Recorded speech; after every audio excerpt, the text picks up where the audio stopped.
What's happening, everybody?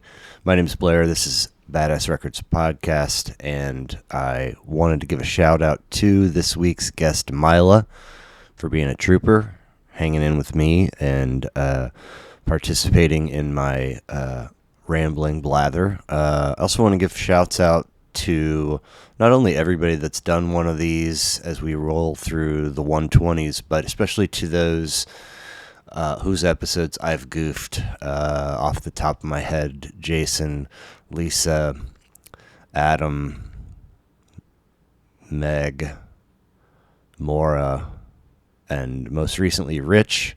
Apologies for the ceiling, I guess, that this thing has, being a one-person operation, and many thanks to you all for your kindness in light of my gaffes. It's 4th of July Eve, which I know will be probably late into September by the time this one comes out. But it's always a holiday that makes me feel more gratitude than I usually do. And I am just returning home from a very quick trip to the Lake of the Ozarks, where I got to spend a portion of an afternoon on a boat with my kids and another portion of an afternoon on wave runners with my kids, and home safely and have retrieved my dog. And as per usual, the Kansas City community has been getting their homegrown fireworks action off and running for 5-6 days now. So I know it's in the rear view by the time this comes out, but happy 4th of July, and happiness and health to all of you and your loved ones. Badass Records Podcast is a platform for one-on-one interviews to learn a little bit about each week's guest, what their background is, what they're into these days, what a few of their favorite records across whatever portion of their life they choose are. The way to get in touch with me if you're interested in being a guest on an episode is badassrecordspodcast@gmail.com. It's badassrecordspodcast@gmail.com. If you want to keep tabs on the show, there's a Twitter and an Instagram. You could subscribe on YouTube or subscribe wherever you stream your podcasts or download your podcasts and music. Website, badassrecordspodcast.com. Everything lives there, including the merch store, if you were so inclined to want to support the show and pick yourself up a sticker or a stocking cap or a long sleeve tee or whatever. That's about it. Wishing peace and happiness to you and yours. Appreciate you stopping by. Hope you enjoy the show.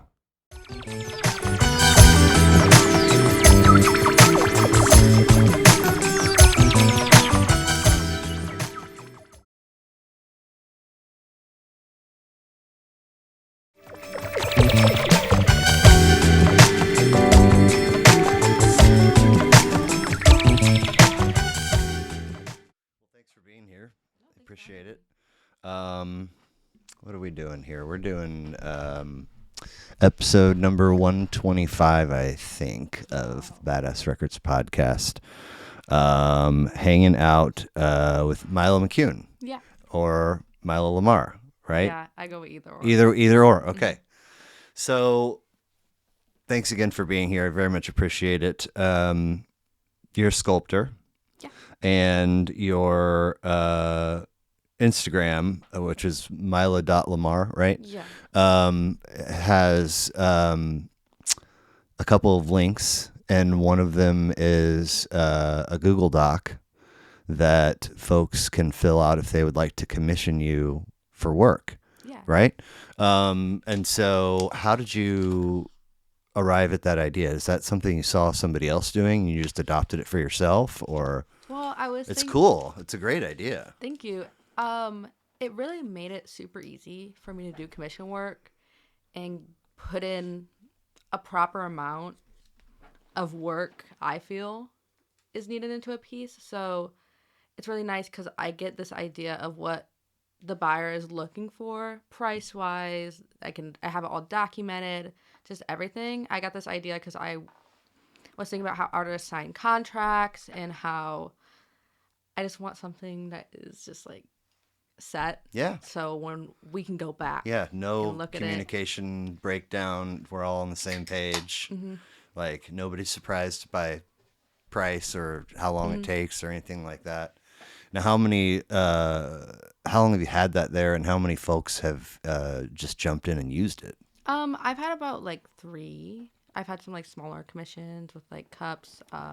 I've done larger commissions before. I just did a large piece of a miniature sculpture that I had at one of my last shows. I'm not gonna disclose the price because that's a personal thing. But yeah, I've made quite a bit of money. I've done some. This is outside of like my Google Doc Yeah, situation. yeah. I've done some like larger commissions for like my community. So I did. I painted 9 like 2.5 foot planners for the Princeton Arts District, which is where I'm from back home. Illinois. Yeah, in Illinois. Right. Yeah. Nice. Okay, cool. So then the other thing is your resume, Mm-hmm. which says that you're an intern for Peregrine Honig, Yes. which I was glad I found for a couple of reasons. One, you know, there's a lot of pieces to making this happen, and being the only person that works on it. I make Yeah. lots of mistakes. And so when I'm reaching out to folks to try to schedule, it's oftentimes like a flurry, like hit up a few people and then I move on, and here's another little pocket of time, and I hit up a bunch of people again.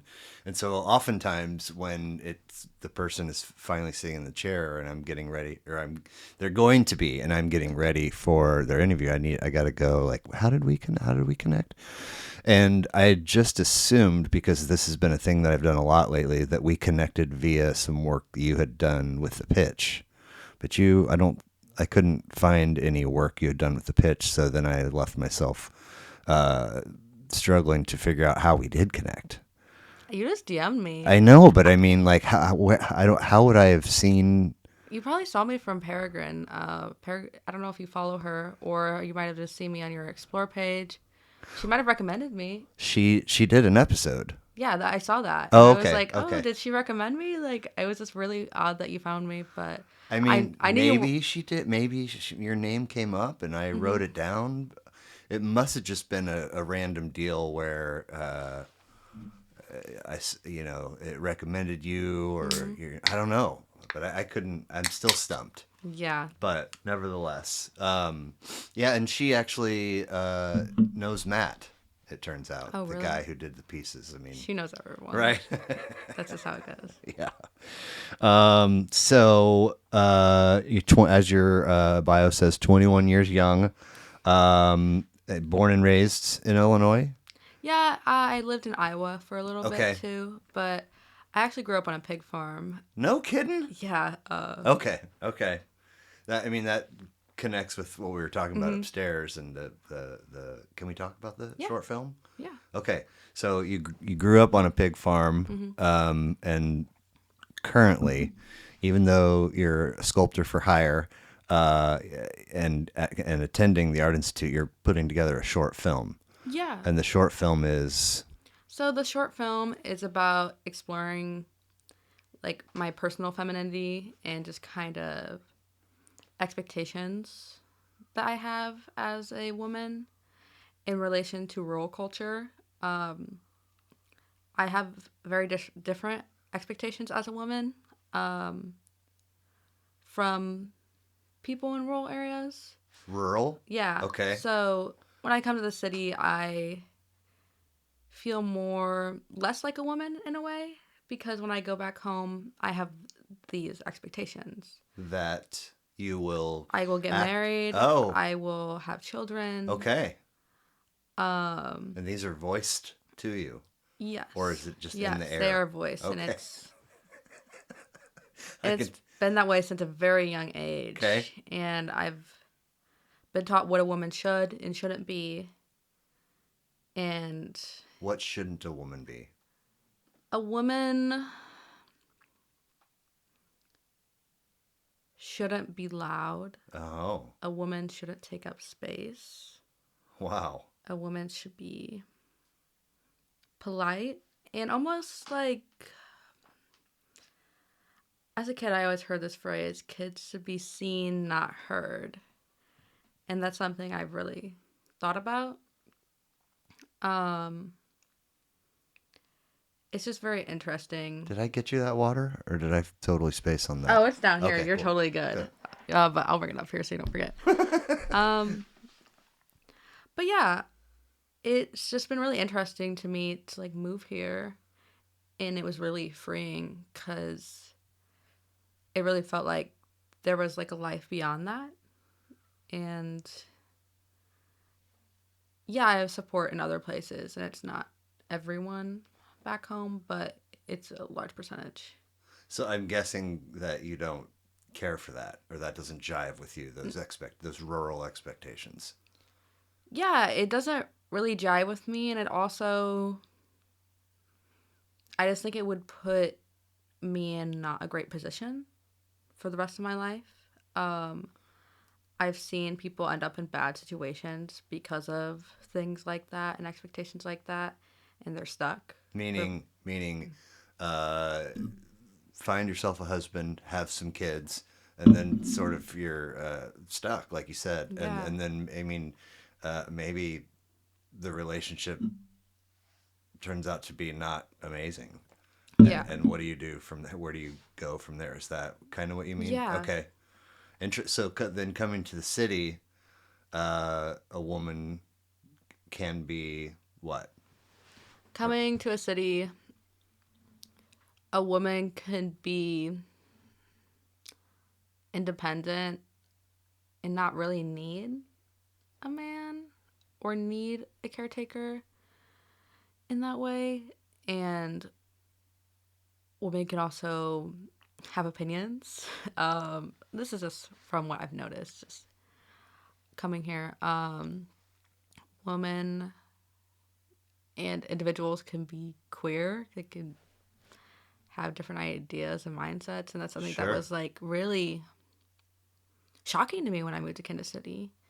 Is that I think I met a few queer people in high school. In Iowa. Yeah, in Okay. Iowa, but it was very like, like everyone's On the DL. on the Sure. DL, not super on the DL, but it was just a whole thing. Here, no one cares. In Kansas City, you can just be whatever you want. And no one really cares. How many in your graduating class do you remember? So in eighth grade, I had 8 people in my class, and then I moved to Iowa with my mom, and my dad lived part time in Illinois, so I would go visit him. And there was like 200, 300 when I graduated high school, so it was a Okay. shock Yeah. when I moved there. 8 to 200 or 300. Yeah. Yeah, so it was really shocking, and I didn't really know how to navigate something like that. Yeah. And it was also like I didn't really know what the real world was like in a sense. Um, so I did kind of have like I told you when I went to Kansas City, it was just like shocking. Yeah. Like there was some people that were like openly gay a little bit, openly liberal, but they had a lot of like backlash from people in Iowa still, even at a larger school. Oh, okay. Okay. I got you. Yeah. Yeah. So I've seen some weird stuff go down. I'm not gonna get super into it, No. but when I moved here, everyone's super nice, and especially because I go to an art school, Yeah. no one really cares. It's not even like Right. a thing. Right. So the difference between, and I'm asking for me, Yeah. the old uninformed, Hmm. the difference between queer and gay is what? Queer and gay. So queer is kind of like an umbrella term of, I think queer. I'm not exactly sure. It's like questioning Your sexuality. I just think it's like an umbrella term, Okay. as like all people who Okay. don't really identify as Sure. straight. Sure. But I mean, that is the Q in the Mm-hmm. LGBTQIA plus. I mean, Yeah. right? Okay, interesting. So pig farm. Mm-hmm. And what was that? What did that look like? What was that experience like? Um, it was very interesting. I grew up with. It was very hard. A lot of even though I was a woman, I had to work like a man. So I had to take care of pigs. I had to go check cows. I had to just be outside and be okay with getting really dirty. And I really loved that as a kid. I wanted to be a farmer. I told everyone I used to sing a lot, and I told everyone, "Oh, when I grow up, I want to win American Idol, and with the $1 million, I'm gonna buy a farm Cool. and start raising some cows." Direction from a young age. Yeah, and so I really wanted to be a farmer. And it was very weird because I would go out every weekend. I was at my dad's and go try to raise these cows to learn. I also, there was cows and pigs, but I would go out to check the cows and learn that because I already knew how to take care of the pigs. So I was learning that, and it was really my passion at the time. Mm. And it was really hard for me because I wanted to take over the farm. But because I was a woman, I was not allowed to. And Mm. That was I found that out. understood. Oh, somebody told you. Yes, I was told like it was. I didn't have a younger brother at the time. Like I have a younger brother, but I have a half brother. And before he was born, it was very it was made very clear to me that he was going to inherit the farm. And Wow. he was like, I don't want it. Like I don't. Shoot. He had like no interest in it. And they're like, well, you're the only option. You were the only option. You're from your father? This is coming from your father? Yeah, from my Okay. family members. Family members? Okay. Yeah. So it was just really interesting because it's like I still want a farm. I still want to like have a smaller farm when I grow older, but I that's when I really started getting into art and just kind of finding an interest in that. I think I kind of gave up on my farming dream when I was about 11 or Okay. 12. Okay. Um, but the being part, the chores and just being on the Mm-hmm. farm around the animals, all of that was enjoyable. Obviously, I mean, I would guess because that's what you wanted to do, like when you grew up. I didn't really like taking care of the pigs Oh, because the pigs are in a different environment. When I tell people I'm from a farm, they're just like, "Oh, that sounds so fun," and I had to tell them, "You've never been in a pig barn. Pig barns are very different. in what sense? They're packed in very tightly. Um, they're very feral to some extent. They bite. If you fall over in a pig pen, they will eat you alive if you can't get up. People will throw dead bodies in the pig pen. Ah, okay. I mean, I've seen that in the movies, but Yeah, or heard but about it in the papers. yeah, and they're not as I would say disgusting as people make them seem. It's just those environments really bring out the worst of them because Oh, they're raised to just be together in this confined space. They eat the same food every day. They haven't like ever touched grass. huh. So they're not doing what pigs are really meant to do and living in ethical conditions. Right. So as a kid, I didn't like going in there because it's number one, hard to be around them, and number two, it's hard to breathe in a pig barn because all of their feces and waste is just right below them. So there's so much ammonia in the air that if the fans aren't on in a pig barn, if the power goes out, they'll probably be dead in at least an hour. Wow. Okay, so you there's an element to farming that is appealing enough to you as a young person to make you want to do it. Mm-hmm. But working and being around the pigs isn't necessarily the awesomest thing. Add to that you're told that you inheriting the farm is not an option, and here are what the expectations are for a woman. All that stuff, and then the short film. Help me connect those two dots. Yeah. What is it that you want to? What is your vision for the short film? Yeah, I've been thinking about how women are in these communities and how sometimes it's this mindset of survival of the fittest and we're fighting against each other, but also a lot of time we're fighting for each other in other ways. It's kind of like this idea of like the most beautiful woman in the room often is the most uncomfortable. Mm. Okay. Not saying that about myself, but I've noticed it and I've seen how Because the attention. I don't. Yes, and it's different than an attractive man entering a room because there's not this expectation to like be conventionally attractive as much. It is more of like a self-worth thing. If a man is attractive, it is just like part of like being a man, like it's a plus, but as a woman it is part of your worth. It is part of what you can get, what you can do with it. It is a commodity. So I was also thinking about pigs and like Americana and kind of like capitalism and how they're consumed and how like women are consumed in media. But yeah, for my short film, I've just been really interested in just depicting.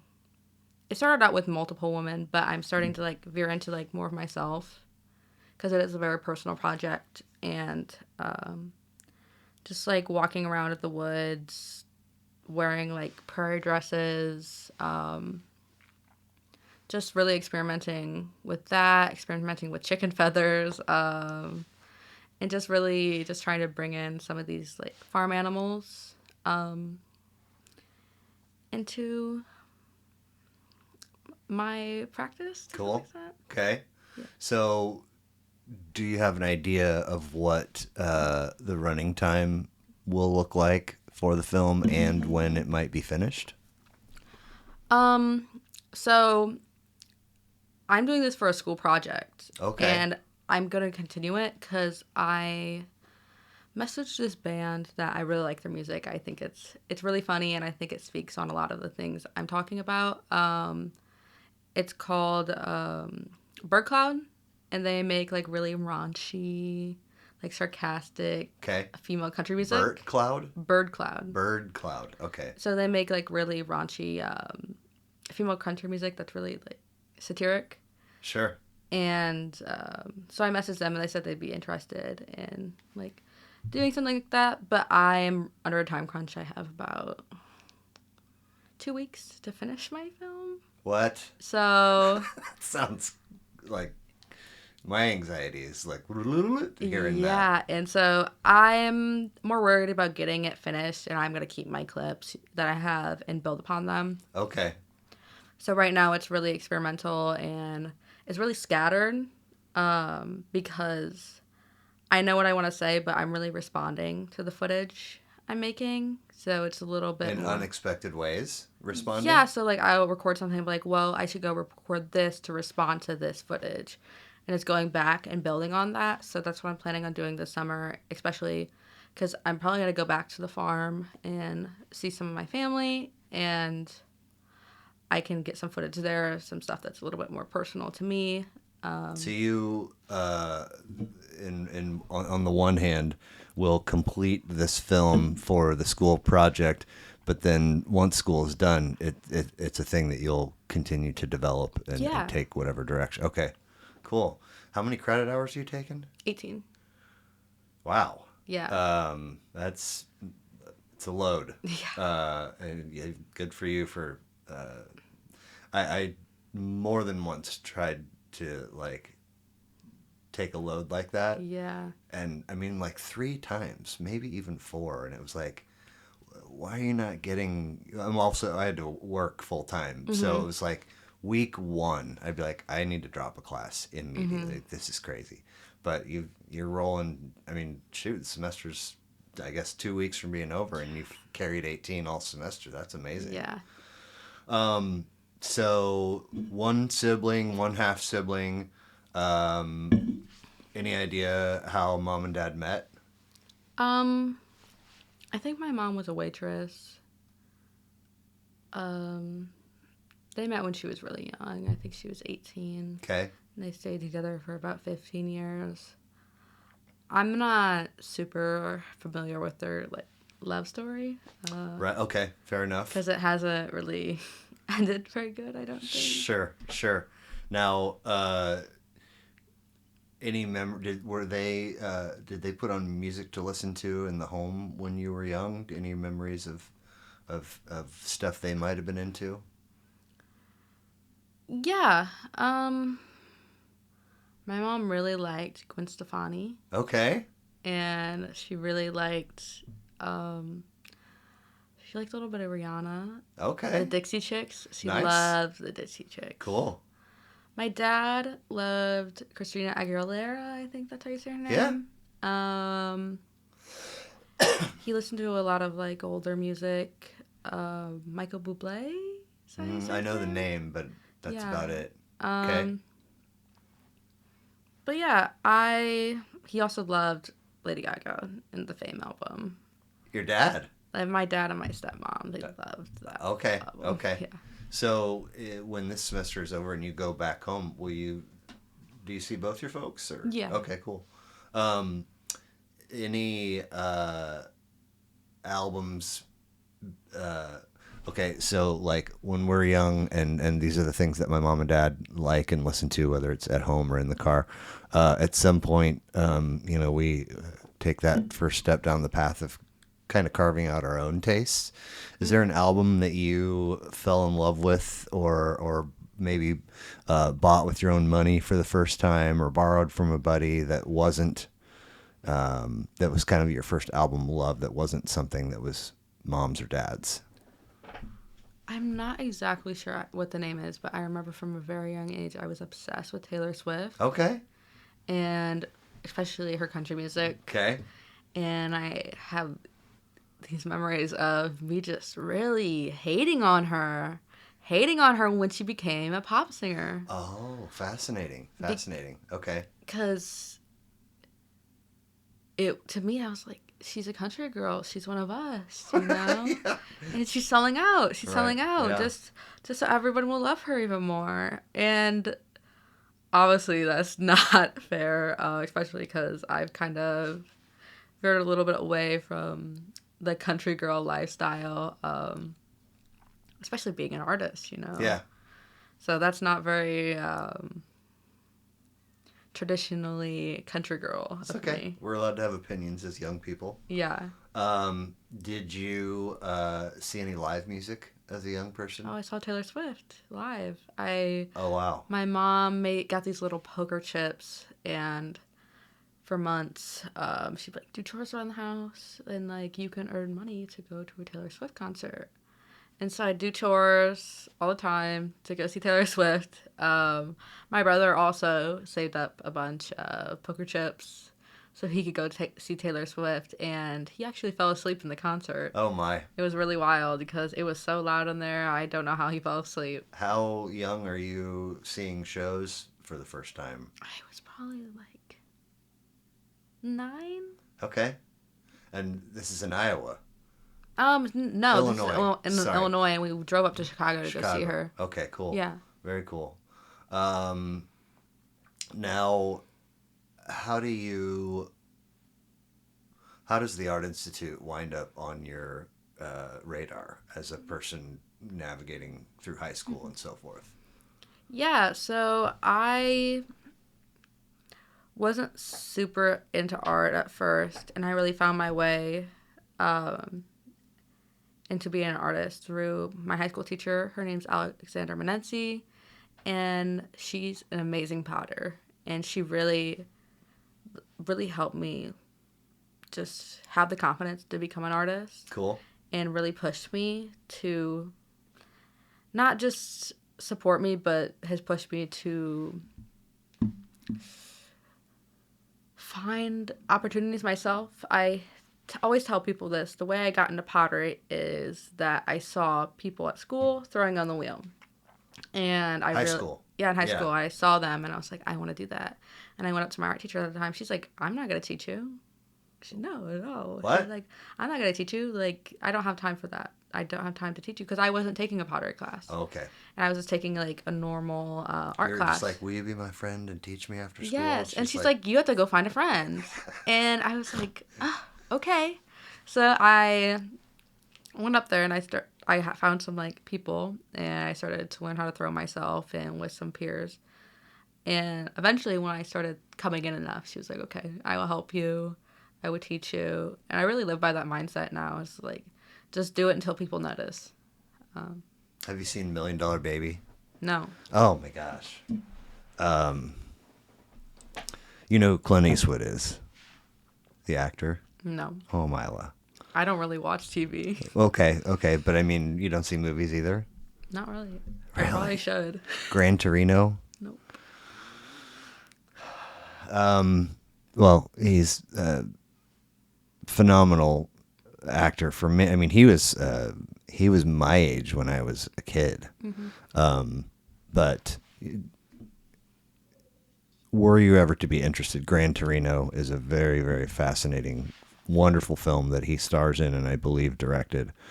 And the subject matter is for you to discover on your own if you actually sit down and watch it. But $1 Million Baby, he's an elder. He runs a boxing gym, and he has, I think, coached successfully or been the manager successfully for some fighters, and this very young gal comes in, and actually, I don't think she was too terribly young. I mean, young in boxing is, like when Mike Tyson was coming of age, he was 16, 17, 18. So she's probably in her 20s. Anyway, she comes to him, I want you to train me. And he just couldn't have been any brasher or ruder. Just get out of here. You're too old. I don't train women. And she will not take no for an inch. She's there every day, first one there, last one to leave, working. And finally, he's like, God, he feels in his heart like, okay, she's spent enough hours on the throwing on the wheel and gotten tips from peers, and so he does, and it's a wild movie. But that just made me think of that. So initially teacher says no, you get some time on the wheel with peers, and then finally she says yes, and then I really had to start throwing myself into my art. It was also really hard because I went to high school during COVID. So I was gone for like a good year, and then when I came back, meaning virtual learning. Virtual, yeah. And then when I come back, it's just A and B days. So I just go to school A day, B day, A day, B day. So during that time, eventually we got to go to school every day. I think it was maybe for like a semester. But I really got into art. I started learning. I was going to go to school to be an art teacher. And my art teacher at the time, she was just like, no. Your art teacher told you not to be an art teacher? She didn't tell me not to be an art teacher. But she told me not to go to school to be an art teacher. Because I don't think she hated her job. I think she did love her job. But I think it was really hard just being an artist, but also an art teacher. There's a lot of art teachers that are just art teachers, They make art. But she's truly an artist. Sure. An art teacher in the way that a PE teacher is a Yeah. PE teacher, right? Yeah. Yeah. Okay, so your art is really becoming a part of who you are, and Mm-hmm. at some point you start looking at schools, Mm-hmm. and the Art Institute is one of them, or what did that look like? Well, I wasn't gonna apply to art school. Just like doing art as a career or just even thinking about it was really, really scary to me. Sure. Especially like from where I come from, it's just not a real thing. It's not to them.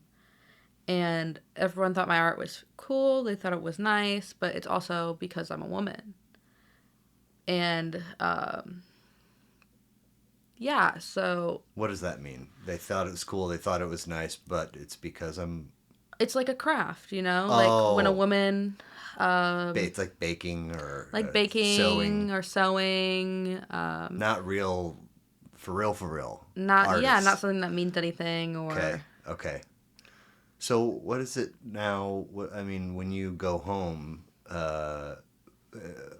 how are you received? I mean, I imagine your family, they all love you as much as they always have, but I mean, are there like, are there folks that are sort of biting their tongue thinking that, I don't know, maybe you're in a phase and that you're eventually going to marry and have kids, or are you feeling some level of support in the direction? What is all of that like for you? I have felt some level of support.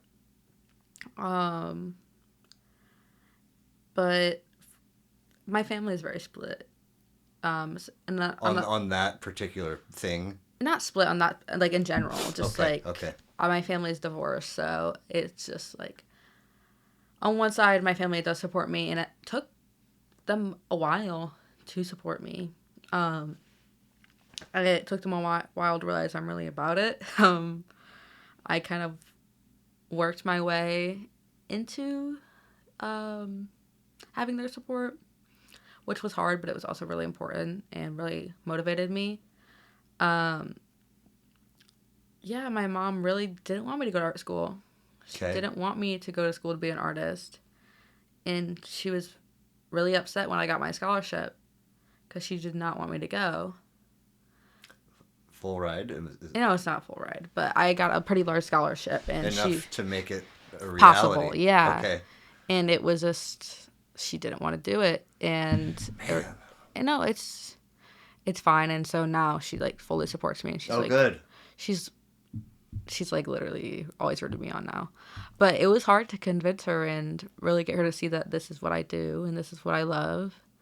But she really supports me. But on the other end of my family, I had a lot of support on me going to school and going to school to be an artist. And it wasn't really, like I said, I don't think it was really coming from a good place. I think it was just more of like, oh, you're a woman, go to art school, do whatever. Like, I guess go lollygag, you know, Yeah. go do whatever. As long She'll figure it out, and yeah, it'll it's be like, fine. oh, we'll help you, we'll support you, and there's a lot of like other things that went into that situation that I'm not really gonna get into. Sure, sure. But yeah, I had a lot of support for a while, and I was kind of led on a little bit.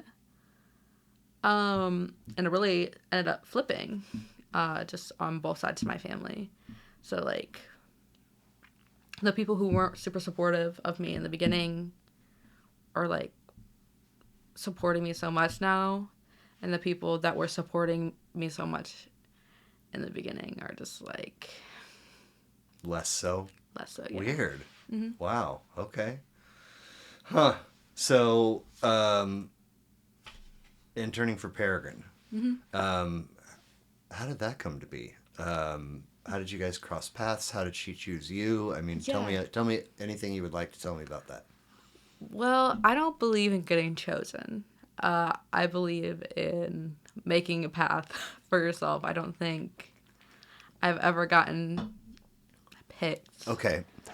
Forgive me. No, you don't. No, I'm not offended. I was just gonna tell you. I just assumed that she Oh, everyone was does. seeking No. an intern and folks were applying for it. No. Oh, my bad. No, you're totally good. She went to one of my shows and posted one of my friends' works.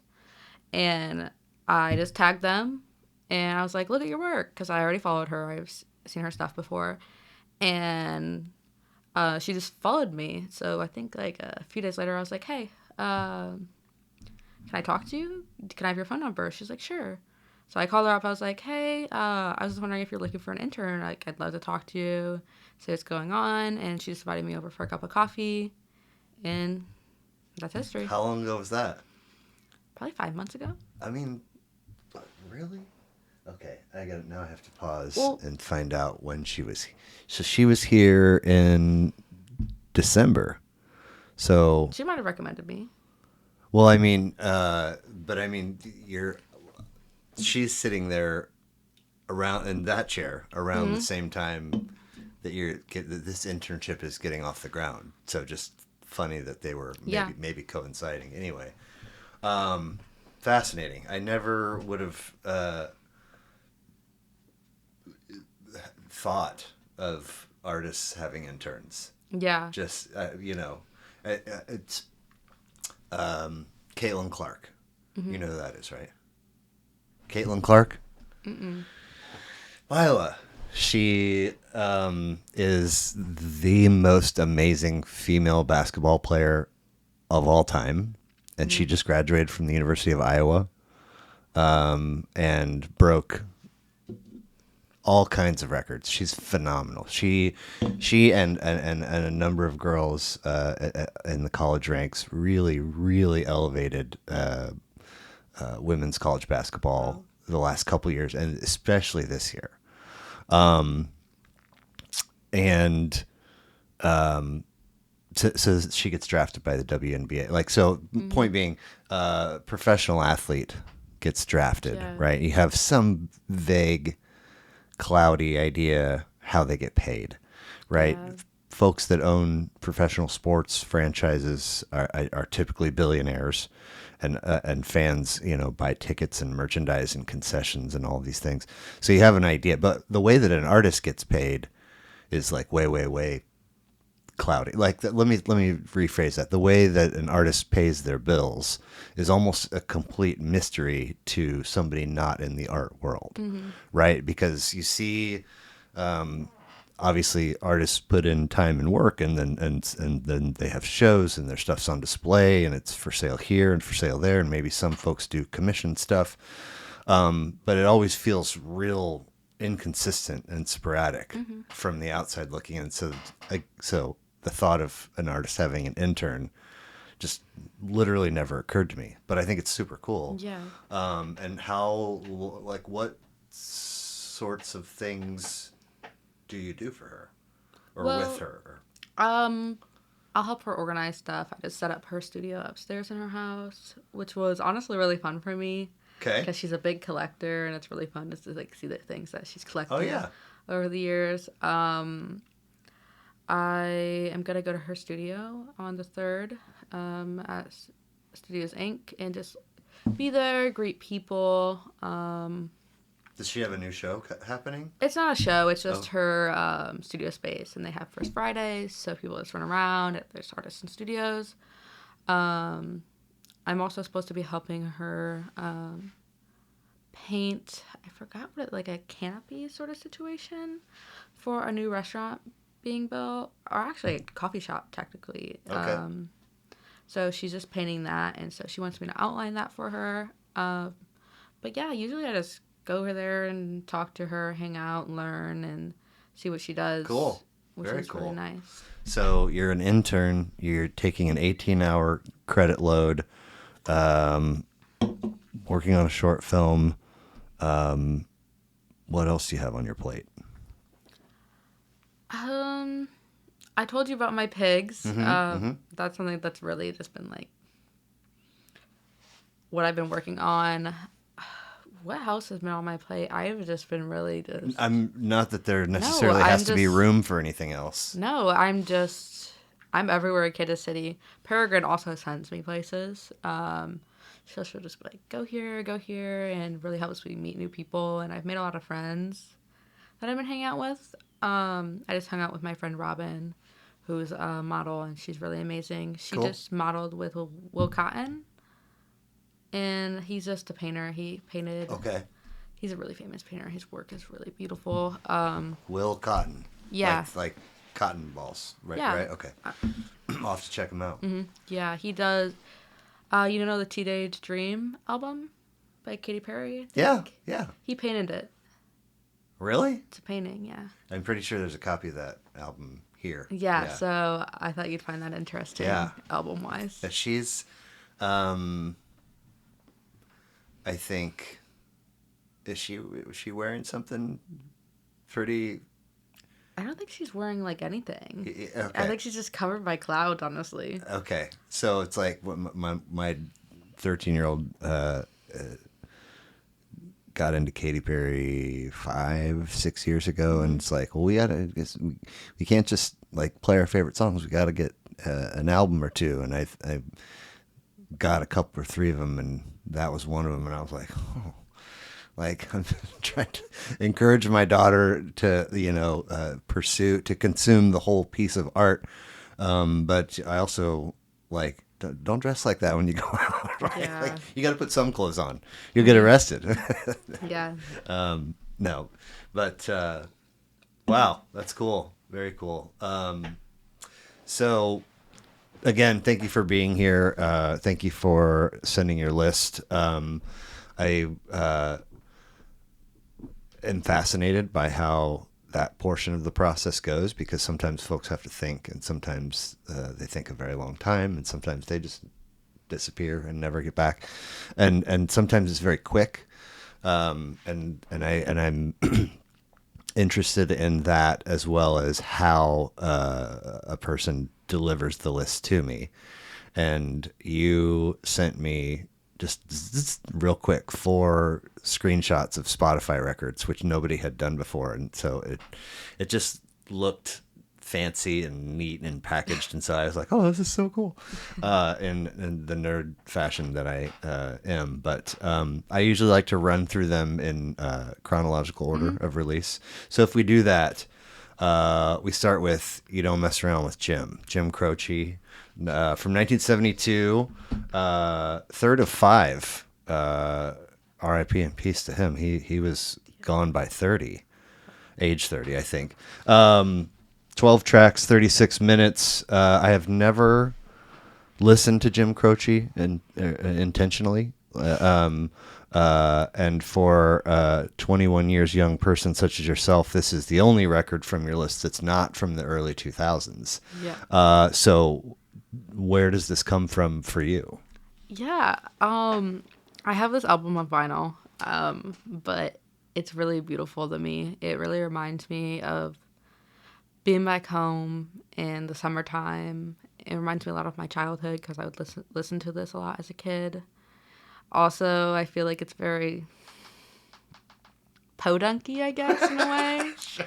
So sometimes when I'm like doing my ceramic work, I'm like, oh, here I am messing with my clay. Like, I'm such a country girl. I don't know. But I just think it's really beautiful. Absolutely. Yes, it is.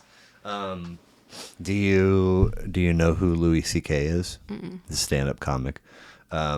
He has a bit where he's going through TSA, and he's got, I can't remember the specifics, but he's got these like bricks, if you will, of clay, and the TSA person discovers it and is like, what is this? He's like, it's clay. I'm not like a sculptor, but I very much like to just get in there and feel it and mess around. So when I travel, I like to have clay with me. And he's like, by the way, this clay looks a lot like C4 explosive. So hence the TSA, Yeah. being, and so the TSA goes, man, can't let you have that. And he's like, okay. And so they take it and throw it in the trash or whatever. And he's like, how is that the rule for TSA? This is either a bomb or it's not. And you're just looking at it and being like, no. And you're well, shoot, I was going to blow this plane up, but back to the drawing board. Anyway. So vinyl, are you deep into your collection? Are you just starting out, or? I'm just starting out. My mom bought me some recently from a garage sale because she began to realize she usually likes to buy me stuff on sale Okay. at stores. And Sure. she'll be like, I got this for you. It was on sale. I'm like, I didn't want this Star Wars shirt, and I've never watched Star Wars. And I remember she got me one for Christmas. She's like, it's pink. It's pink. You love pink. I was like, yeah, but I don't know anything about Star Wars. If someone asked me, she's like, it could be a pajama shirt. I was like, I don't need a million pajama shirts, and Right. I don't want you spending money on a million Right. pajama shirts. But she began to realize that I love like old objects Aha. and things that have like been used before. So now she just buys stuff at garage sales for me, Huh. and she bought me these bins of jewelry at a garage sale, and I was so happy. And she really has gotten a lot better at just understanding what I like. Okay. Not in a bad way. It's not a big deal. Like my mom loves me no matter what. But, Right. But she's really bulked up my vinyl collection. She gets me songs that uh, albums she used to like when she was a kid. Cool. Now, when she first started buying you vinyl, did you have a record player? Yeah. Okay. And how did you acquire it? I just bought it off Amazon. Okay. Does it have built-in speakers or Bluetooth capability? Or... It's like a $50 record player. It is not anything fancy. But it's serving a purpose. Yeah. Okay. So, did you have any records when you bought this record player on Amazon? No. No. So, what did you buy first? I think I bought this album first. Did you really? Yeah. Very cool. Well, we take a huge leap from 1972 all the way to 2006. Back to Black. Amy Winehouse. Again, gone too soon. Second of only 3 for her. 11 tracks, 34 minutes. What's your discovery story with her? I started listening to Amy Winehouse when I was in college, and I really was just drawn to her voice and her passion, and it's just, her work is just so emotional and just so undeniably art. I wouldn't even say it's music. To me, it's art. Okay. But I just think she's very relatable in many ways to like women, and she's very forward. You know, it's just like a lot of women hide that parts of themselves, and she writes about just like her experiences, her pain, just everything. Okay. And is very open about it, which is very hard to do. And it just really spoke to me. But yeah. Cool. Well,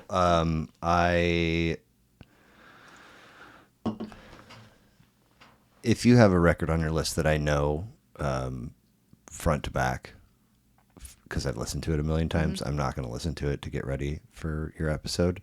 I had not listened to any of yours. Really? So when I finished Jim Croce and went to Amy Winehouse, it starts with Rehab. And I thought that track was garbage. And I was like, this is gonna not, 10 more song. And then the second track, You Know I'm No Good. Phenomenal. Amazing. I was like, oh, okay, all right, let's go. And then I enjoyed, I think that's the strongest track on the record, but I enjoyed the whole album after that. So it was a fun listen. Yeah. And she's, for sure, I think you are right in a lot of your observations about her. Now, as much as I loved You Know I'm No Good, moving 2 years forward to 2008, Rockferry, Yes. Duffy. Never heard of this artist. Okay. Only 2 records, and this is the first of 2. 10 tracks, 37 minutes. Amazing. Yes. I loved, I mean, a teeny tiny bit exaggerating here, but I mean, like every minute of every song. Yes. I was like, we finish with the good songs and get to the shitty ones that you just put on here to make it a full album. That doesn't happen. Yeah. In fact, I sent it to on my group thread with all my high school buddies. I was like, "Yo, so this is a Welsh gal, Duffy, right? How did you discover her?" I don't know. I listen to a lot of music on Spotify, and I don't listen to a lot of albums. Okay. I just really just look around to see what I can find. I'll research if I like an album. I'll go find similar ones to it. I feel like Duffy is very like Amy Winehouse coded to some extent. Just like they're very different but similar in the way they sing. Fair. So I think I discovered her work through like researching just like work like Amy's. Okay. You know? And it's just really beautiful. It's awesome. My favorite song is probably Delayed Devotion. And I also like Mercy. Okay. It's really upbeat. Cool. It's really beautiful. Kidnapping? Kidnapping? Yes. That song? No. I was going to say. This is the thing that happened to her. Oh, she got kidnapped? Okay. Not only it's on her wiki if you have so this is 2008. She puts out another record in 2010-ish somewhere, and it wasn't too far. And then I don't know what she's been doing, but the story came out, if I'm remembering correctly, the story came out in like 2020, that a couple years prior, so in 2018, she was at a bar and she was drugged and put on a plane and flown, I forget, I want to say like across an ocean. I mean, not, obviously it's nowhere close if you're getting on a plane, and then was detained in like a hotel room where she was a bunch, I think. And, sat on it. Obviously she survived, thank goodness. But I think didn't really speak much about it for a couple of years. And then just in the last little bit of the paragraph or whatever that I was reading, she was like, I've come a long way on the road, the recovery road, to sort of healing as much as you can for something like that. But I have come to the conclusion that I will never be who I was before. Like, that person doesn't exist anymore. I was like, this is fucking bananas. Yeah. Yeah, like, obviously things like getting roofied or drugged or whatever we hear about, or maybe it happens to us, or we know a person that it's happened to, but to be transported and Jiminy Christmas. So it'd be very fascinating to see if she makes music again. Yeah. And what will it sound and feel like, and how different will it be? But don't want to like stick in the doom and gloom, because that is an amazing record, and I'm very glad you put it on your list so that I got to discover it. And that was March of 2008, and then same year, just a handful of months later, the aforementioned The Fame. Lady Gaga, first of 5, 14 tracks, 50 minutes. So you got turned on to this one because Dad liked it. Yeah, my stepmom really loved it too. Stepmom, okay, cool. So you are hearing it young. Yes. Okay. And then she, I forget the term, re-released it. And it's got The Fame. It's got another word to it in the title. It's like The Fame. I forget. I don't know. But it's a different version, or maybe there's just additional tracks. Have you?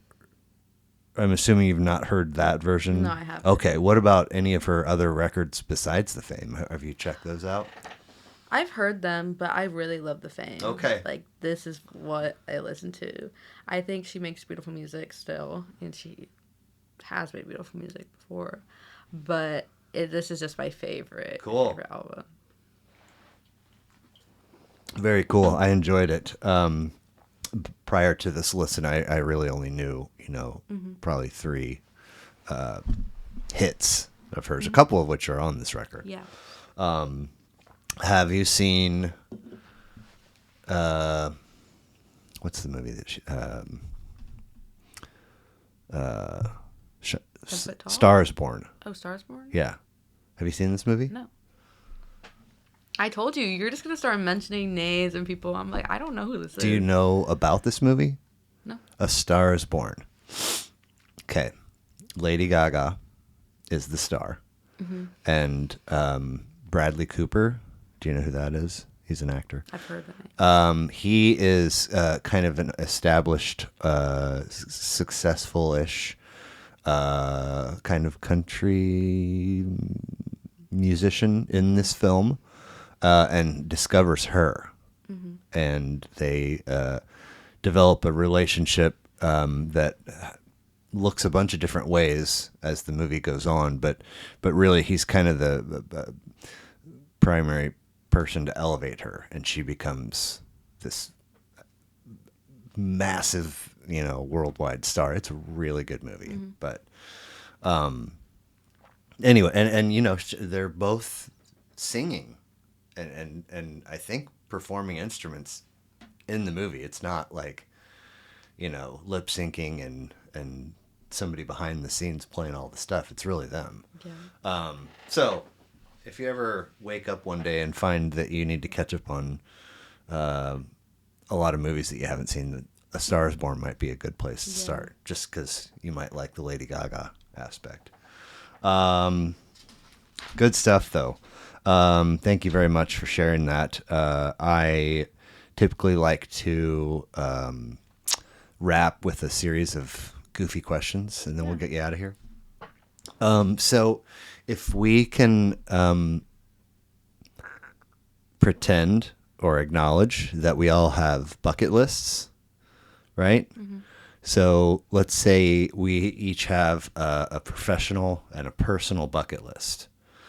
Let's say you're given all the necessary resources to do the number one thing on your personal and your professional bucket list. What would they be?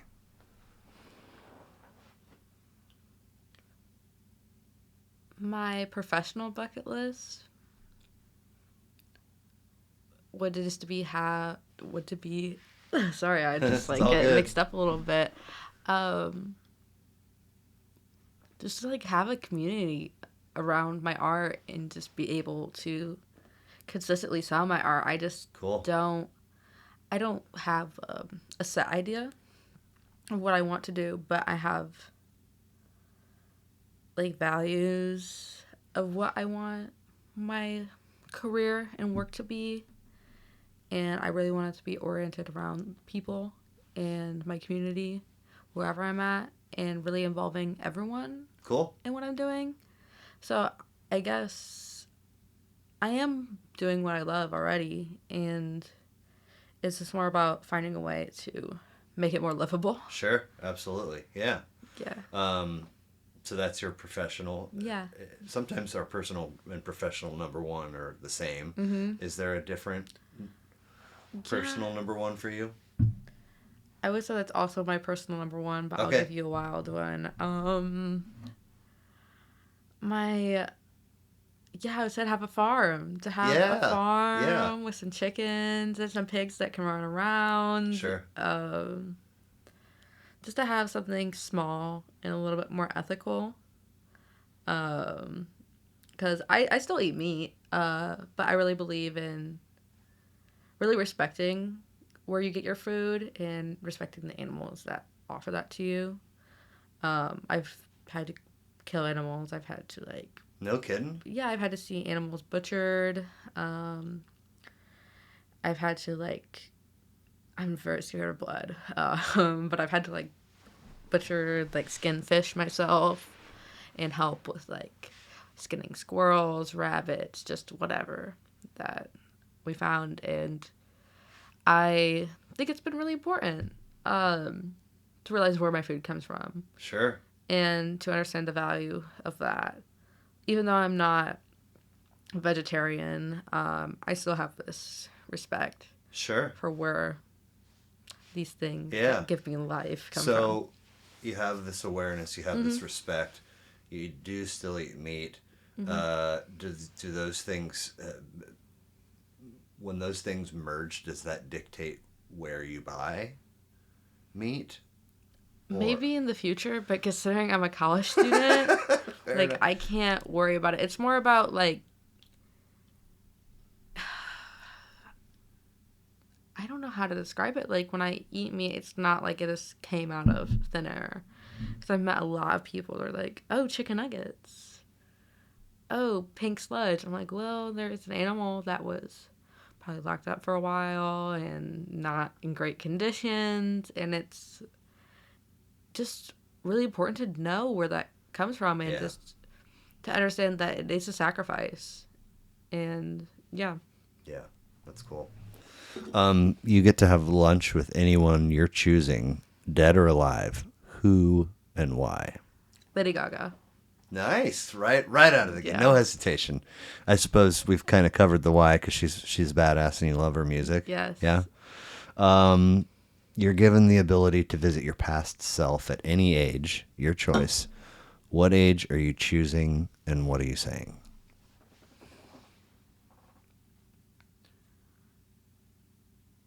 Probably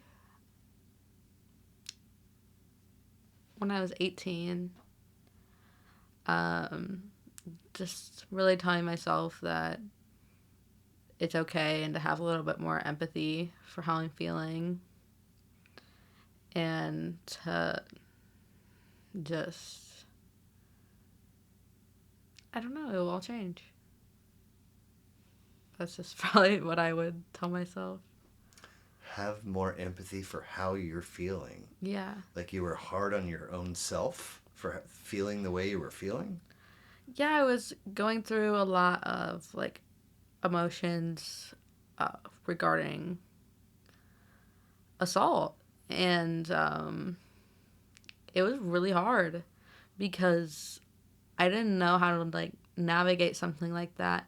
And it was also someone I was like dating, and I didn't really know that the things that were happening to me were not okay. They were not right, Oh and man, wow. it was just really hard for me because I was getting abused, and I didn't really process that until it was all done. Jeez, I'm sorry. No, it's okay. But What is the all change piece about? it will like I can escape those situations, and it's also really hard because like it's happened multiple times, and To you? like I've been assaulted twice. Yeah. By people that you knew? Yeah. And the second time wasn't as hard because I knew how to emotionally navigate it. Oh, okay. And it was, yeah, and it was also someone that I wasn't super close with. Um, but it's just really hard to go through those situations because there's a lot of self blame. You don't know. Oh boy. A lot of victims don't understand that they were really assaulted. Like, I was with my friends, and one of them says to me, she goes, "Do you ever think you just made it all up regarding like SA stuff?" And she She said that meant to that. she meant that. She said, "Do you ever just think you made it all up?" And all of my friends who have had very similar experiences said yes. And it's very common amongst survivors to just not really understand or process or want to accept that is the reality of what happened to you and to look back on it. Um, but yeah, so Wow. Um, that's heavy. I'm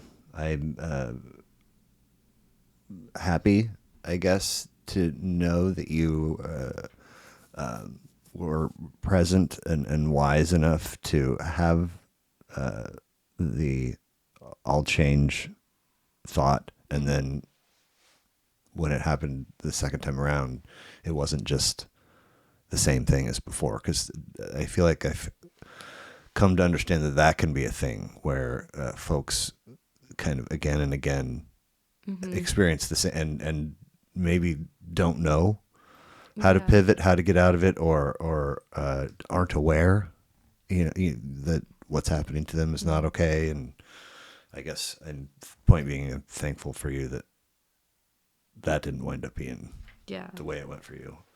Um, when I was at UMKC, I took a magazine editing class taught by a guy named Bob Stewart, and he just, if there's 30 students in the class, Mhm. he put us all in teams of 4 or what, 5, whatever it was, and the whole semester is you have to make a magazine, like, Mhm. you know, with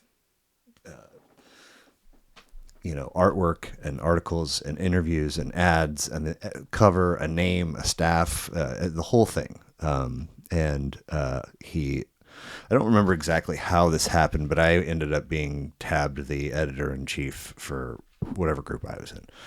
And he had a meeting with the editors in chief and said, people are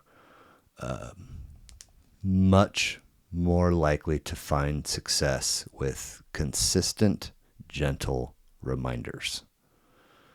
And this is what, 2007, like that. It was just a moment in a classroom where he said that, and Yeah. it stuck with me. So, and I think about it all the time, and like if it's helpful for, not that I, for me to get my deadlines met, not like I'm putting deadlines on people. So I'm curious, are you somebody that is mindful of a deadline and you can sort of see it way down the road and you kind of, work towards it? Or are you somebody who performs well under the pressure of procrastination? Oh, I'm a procrastinator. Okay. I am a procrastinator. And I feel like my best work, and this is also probably not a great mindset, I will work for a long time and my work will not be finished. And I will know it's not finished. And when I am under that crunch time, I totally transform my work. And it totally changes and becomes something different and more beautiful than I could have imagined. Um, when I make my work, I don't have a specific vision in mind. Oh, wow. I From day one, you don't. I will have like a general form, but I know myself and I know my project will change and just grow into something else and it will not be ever ever I don't think I can ever make something with my own hands that is exactly what I envisioned. And I don't mind that. It's also part of being a ceramicist because you can put something in the kiln that can explode. The Right. glaze can get messed up. You don't know how everything's going to look. You have to be So, prepared for possible catastrophe at all times. yeah, so if you're prepared for possible catastrophe at all times, I'm not really scared of Cool. just like failure and just Sure. something looking bad because it's just going to look how it's going to look. And I can go back and reglaze it. But if the piece is toast, the piece is toast, and I can make another one. Or it, most of the times, my pieces come out more beautiful than I could have ever imagined. Have you seen, I'm sure you have. If I've seen them, you've seen them. On every once in a while, I'll get reels or clips in my Mm, Instagram of folks throwing, and it's yes. like they're a teapot or a bowl with, and they work it up vertically and then smash it back down, work it up vertically and Yeah. smash it, and then they're moving so quick and everything is turning out precise. Yeah. And I'm like, I don't understand what's going on here. Mm, Like, this is wild that you could just, and it's like, this is perfect every time. I mean, yeah. crazy. But I guess they're muscle memory because they're making a bunch of those often, so you get good at it like anything else. But last but not least, complete this for me, please. The world would immediately become a better place in which to live if only.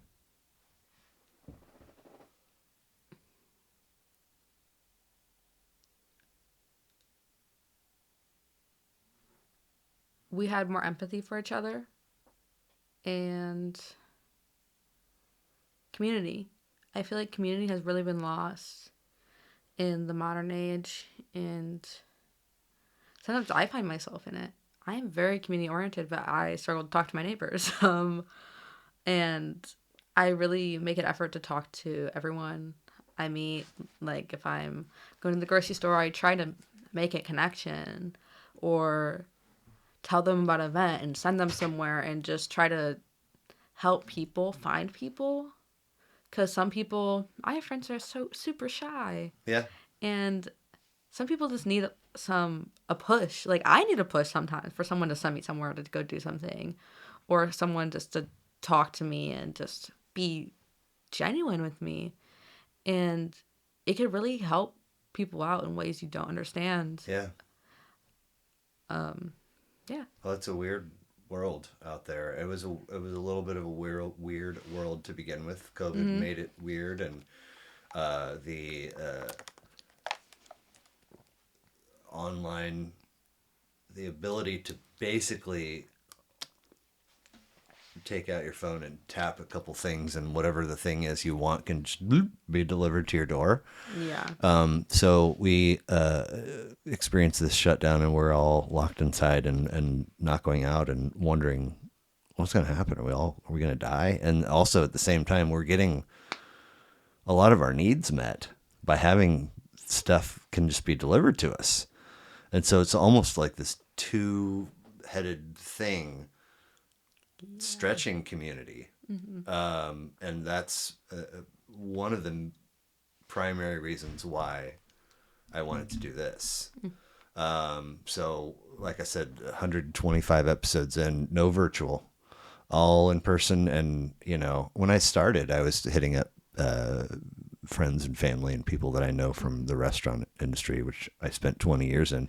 But, a person only knows so many people, and recommendations only come every so often. So by the time I got through that list, I mean, it's pretty much been perfect strangers. Every Yeah. time I open that front door, what's this person going to be like? I mean, who are they going to be? Are they going to feel safe? Are they going to make me feel safe? Are we going to have a good conversation? Did they tell me they love me right before they got here?